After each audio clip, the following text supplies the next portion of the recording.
You just completed your second module and learned a whole lot about Python syntax. Congrats!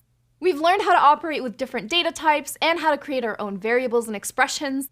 We've defined our first functions and learned how to make them return values so that they're more reusable. We then dove into creating branches in our scripts, which lets them act in different ways depending on the values of our variables. We've learned a lot of new and very powerful stuff. Knowing how to structure your code and functions and how to make your code act in different ways depending on the values is what allows us to tell our computer what to do. We'll keep using these tools throughout the course as we move on to more complex and interesting things. Next up, you can put everything you've learned to the test in the next graded assessment. Don't worry if you don't feel ready yet. Remember that you can re-watch the videos and do the practice quizzes as many times as you need to make sure you fully understand everything we've covered.